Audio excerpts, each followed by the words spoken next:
Hello everyone, welcome back to EMI Unit 2, Lecture 2. In this session, we'll see about strain gauge. So before seeing this principle, and I'll recommend you to watch this following video, then we'll come back again. Hey guys, welcome back to our channel. Given here are the images from a tragedy that happened in 2007 at Minneapolis. This is a bridge collapse over the Mississippi River where 13 people were killed and 145 injured. One of the reasons behind the tragedy was overloading, which developed excessive strain on the bridge and led to its collapse. If this overloading could be detected earlier, this misfortune could have been prevented. The topic of our video today is strain gauges. Strain gauges are electrical sensors that find their applications widely in the field of testing and measuring force. Strain gauge was invented by Edward E. Simmons and Arthur C. Rouge in 1938. The strain gauge consists of metal strips that are arranged in a zigzag manner on non-conductive material. The thickness of these metal strips is of the order of 3 to 5 micrometers. These thin metal strips are collectively called the measuring grid. For comparison, the width of one strand of spider web is about 3 to 8 micrometers. Yes, that thin. Strain gauges are pasted onto objects with an adhesive, and because of this, when the object experiences even the slightest strain, it leads to a corresponding change in the measuring grid, and thus the deformation can be detected. We know that when we apply force on an object, the object experiences stress, and because of this applied force, deformation is caused in the body. While stress is the force per unit area, strain is the displacement or deformation caused in an object due to stress. Therefore, when we apply force on a body, it leads to a change in the length of the object. The object undergoes either compression or elongation. Since this strain gauge is pasted onto the object, whenever the object undergoes deformation, the measuring grids in the strain gauge also change their shape, which leads to a change in the strain gauge's resistance. This change in resistance is due to the relation R equals L by A for a conductor. This change in resistance can be calculated by using a setup which is discussed further. If R is the original resistance of the strain gauge, then strain is given by the ratio of change in resistance to the original resistance of the strain gauge. Here epsilon is the strain to be calculated and G is the gauge factor. Gauge factor is defined as the ratio of relative change in electrical resistance to mechanical strain. In real life, the change in resistance is small and can only be measured with the help of a Wheatstone bridge. The Wheatstone bridge has 4 arms with one resistor on each arm. The resistor in one of the arms is replaced with a strain gauge. A change in resistance will lead to a change in voltage, and hence the strain will be calculated. When an object is subjected to a force, it can experience either tensile or compressive strain. These changes occur within the limit of elasticity. Now, when a strain gauge is placed on the object and the object undergoes tensile strain, there is an elongation in the object which is quantified by a positive change in resistance. Now, when the object is subjected to compressive strain, it shows a negative change in resistance. Thus, they can be used to detect both expansion and compression of the object. Strain gauges are very important in the geotechnical field. They are constantly used to monitor bridges, dams, power plants, etc. for overloading. A constant check on these structures is essential to avoid any fatal accidents. They are also used to measure the force required to rotate an object in motors, wheels, and propellers. They are also fixed to structural load-bearing components along load paths of airplanes to detect wing deflection. Strain gauges have the following advantages. They are highly precise, they are small and inexpensive, and they have no moving parts, and hence they do not undergo any wear within the limit of elasticity. Strain gauges, however, also have some disadvantages. They are non-linear in nature. This means that after crossing their limit of elasticity, the metal can fracture. They are sensitive to temperature and they need to be regularly calibrated. That's all about strain gauges, guys. See you in the next one. Until then, bye.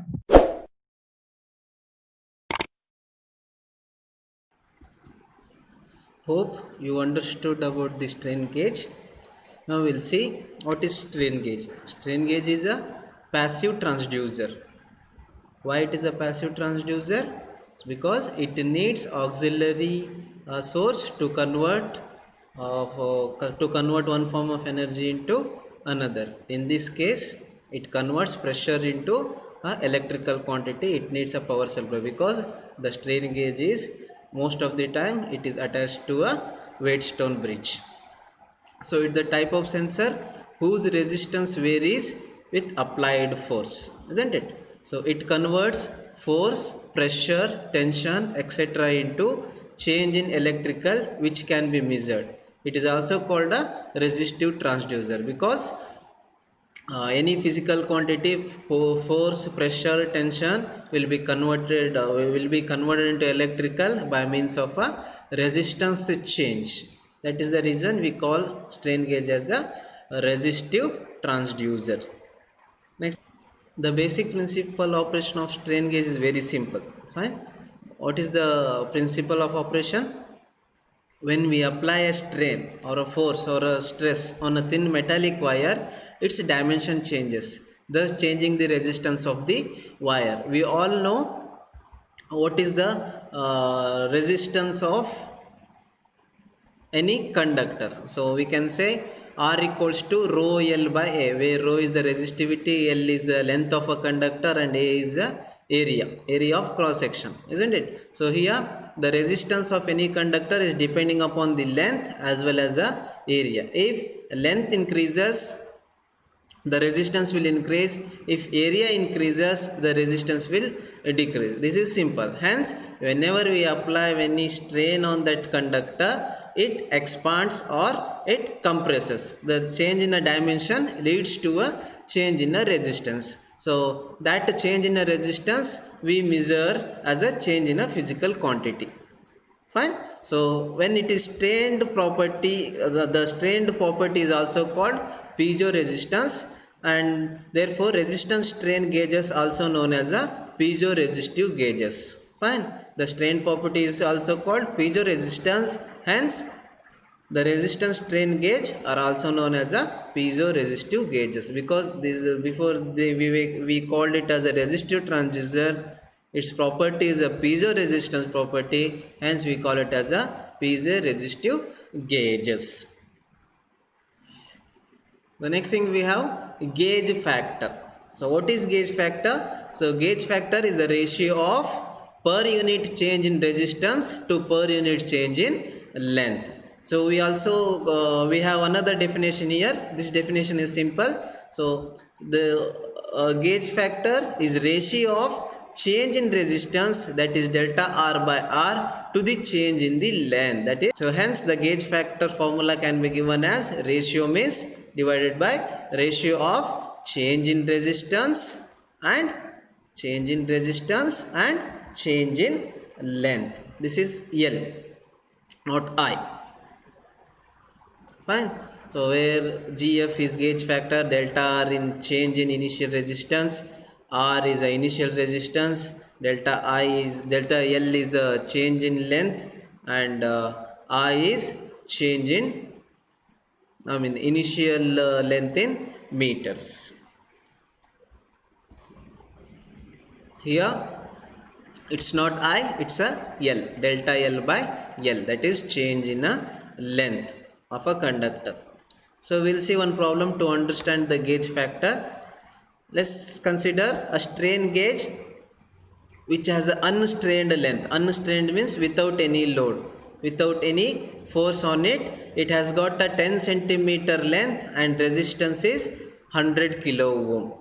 Fine. When its length reduces to 9.9 centimeter and 98 kilo ohm when a strain is applied. So estimate the gauge factor. We have to calculate the gauge factor. Hence here this is initial resistance, that is R. This is initial length, that is 10 centimeter. This is length after strain is applied. This is resistance after strain is applied, and this is length after strain is applied. Hence the change in resistance is nothing but 100 minus 98, that is equals to 2, and change in length is nothing but 10 minus 9.9, that is 0.1 centimeter. So since it is the length is defined in meters and it is in ohms, we have to put like this. Fine. As I said, R equals to 100, L equals to 10, delta R is this minus this, 100 minus 98, that is 2 kilo ohm, delta L is change in length, that is 10 minus 9.9, 0.1 centimeter. We can calculate the gauge factor as delta R by R divided by delta L by L, that's equals to 0.02 by 0.01, that is equals to 2. This is the gauge factor we have got. Hence the change in initial resistance is this, isn't it? Initial resistance minus the resistance when strain is applied. With that we have got a delta R. In the same thing, delta L has we have taken. We have to put these values here and we'll get a answer here. Next we have bonded resistance strain gauge. These strain gauges are directly bonded or pasted on the surface of the structure under the study. Hence they are termed as a bonded gauges. So what happens here? A conductor or a resistive material is placed on a insulator. So this, whatever you are seeing, this is a insulator. On that insulator they have pasted a resistive material. Fine, these wires you can see here, these are the resistive material. Fine, so these are pasted on the insulator, hence pasted or a bonded, hence we call it as a bonded resistant strain gauge here. Fine, how do they look in a practical? Let's see this. How do they look practically? So you can see this window, you can see this. Fine, there is a yellow color insulator is there. On that insulator a metal plate or a resistive material plate is pasted. So it is completely bonded with that material. Here if there is a stress applied on this material, it elongates or compresses or it changes its length or area. So ultimately if the length or area changes, the resistance changes. That resistance can be calculated and we can directly tell that this much pressure or this much strain has been applied on that gauge. Fine, so that is how it looks like. This is just a diagram, that is the practical diagram we have seen here. Let's see some features of this bonded resistance gauges. What are the features? They are reasonably inexpensive, less cost gauges. They can pull off overall accuracy of around 0.10%, plus or minus 0.10% of accuracy we can expect from a strain gauges. They are available in a short gauge length and have small physical size. These strain gauges are only moderately affected by temperature changes.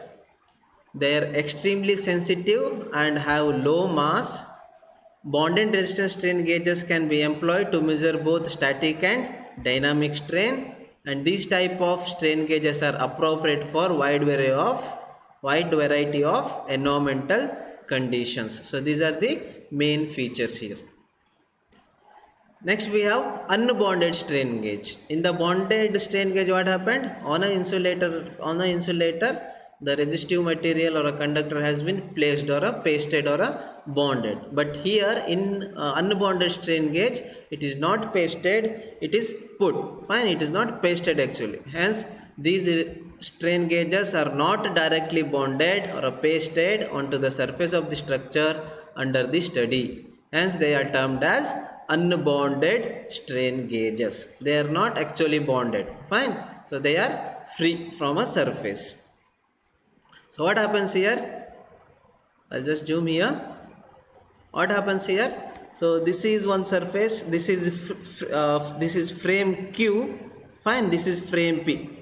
Completely shaded is a frame P, and less shaded is a frame Q. So we have insulated pins here, 1, 2, 3, 4, and there is a wire connected here, isn't it? There is a wire connected, that wire is nothing but a strain gauges. So whenever you put a pressure here, if you put a pressure here, fine, this frame P comes down, or this frame P comes down, or whenever you put a pressure like this, what happens? This frame P will move towards this. When it moves towards this, the length of the wire, the length of the gauge decreases. Or when you put a pressure like this, what happens? The length of the strain gauge will increase. Hence again in turn the resistance changes because of the change in the length. That resistance is proportional to the again voltage generated or a voltage change in a Wheatstone bridge, that can be calculated and stored or displayed.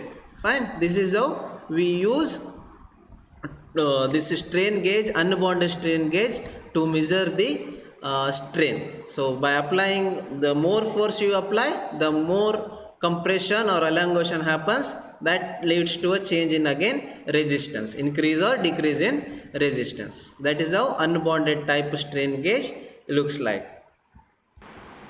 On the screen you are watching the example of unbonded strain gauge. You can see here the windings. These are the strain gauges, these are the wires. Fine. And this is the diaphragm. Whenever you put a pressure on here, diaphragm, the length of the wire will change. That changes a resistance. Fine. So this is one example for a unbonded strain gauge. We'll see the features of unbonded strain gauge. They are able to measure strain of plus. They are small in size and light in weight. They are able to respond to high frequency signals. They have wide range of a frequency response. They have stable calibration constant, that is gauge factor. They are flexible in use and are used in wide range of applications. They are low in cost. Next we have wire type strain gauge. These strain gauges consist of grid of fine resistance wire about 0.025 mm in diameter or even less than that, and that are directly bonded. That means that is directly pasted on a surface of a structure which is understudy. So this is pasted on a surface. Fine. This is the wire type strain gauge is a example for bonded strain gauge. You can see here. So this is the insulator. Fine. Or the surface understudy. So on that surface the wire grid has been placed. Okay. We will see features of a wire type strain gauges. The wire type strain gauge should have high value of gauge factor. The resistance of wire type strain gauge should be as high as possible. The wire type strain gauge should have a low resistance temperature coefficient. The wire type strain gauge should have any hysteresis effect in its response. The wire type strain gauge should have a linear characteristics. And the last one, the wire type strain gauge should have a good frequency response. Next we have foil type strain gauge. The foil type strain gauges are similar materials to wire strain gauges. The previously we have seen wire type strain gauge, right? This is just same as that of a wire strain gauge, but it has a greater heat dissipation capacity. It can withstand greater heat. Fine. The greater heat dissipation on account of greater surface area. So that is the difference between foil type and a wire type strain gauge. It can withstand greater heat dissipation capacity. It can withstand a greater heat. Hence it has got a greater heat dissipation capacity on account of greater surface area. Due to this reason, they can be employed for higher operating range. Since it can withstand a greater heat, it can be used wherever high operating temperature, wherever high operating temperature range is there. There we can use this foil type strain gauges. Let's see what is the features. The features same as that of a wire type strain gauge, except the resistance value of a foil gauge are available in between 50 to 1000 ohms and maximum gauge current is 30 milliamps. Fine, this is the difference, and the similar features are for foil type strain gauges. Okay, we stop this session here. We'll continue in next session. Thank you.